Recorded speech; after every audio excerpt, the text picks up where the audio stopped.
हवामान अभ्यासक मुक्काम पोस्ट गुगळी धामणगाव तालुका सेलू जिल्हा परभणी 24 आजपासूनचा परत शेतकऱ्यासाठी अंदाज देत आहे।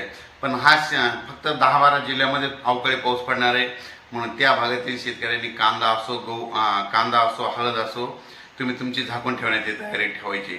सांगायचं झालं तर 20 एप्रिल पासून ते 28 एप्रिल दरम्यान महाराष्ट्राच्या दक्षिण भागाकडे पाऊस पडणार आहे आणि कोणत्या जिल्ह्यामध्ये पासणार आहे म्हणून हा अंदाज लक्षात घ्यायचा।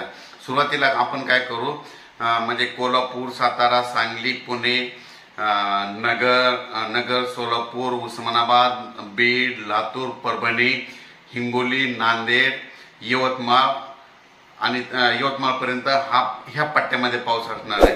त्याच्यानंतर तुम्हाला एक सांगू इच्छितो बीड जिल्हा देखील आहे, त्याच्यामध्ये बीड, जालना देखील आहे म्हणून हे अंदाज लक्षात घ्यायचा। म्हणजे सांगायचं झालं तर आपण परत एकदा सांगतो, सातारा, सांगली, सोलापूर, कोल्हापूर, पुणे, त्याच्यानंतर नगर, बीड, जालना, परभणी, हिंगोली, लातूर, नांदेड, यवतमाळ ह्या भागामध्ये 28 एप्रिल पर्यंत म्हणजे दररोज 2 दिवसांनी परत एकदा येणार। म्हणजे एक दिवस येईल की पुन्हा तिसऱ्या दिवशी पाऊस येईल।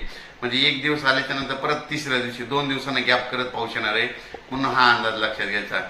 म्हणजे काही ठिकाणी पाऊस येईल, काही ठिकाणी वारा सुटेल, कुठं पाऊस पडायचाच नाही ही परिस्थिती राहणार आहे म्हणून हा अंदाज लक्षात घ्यायचा। अचानक वातावरण बदल झालं तर लगेच एक मेसेज दिलेला आहे। पण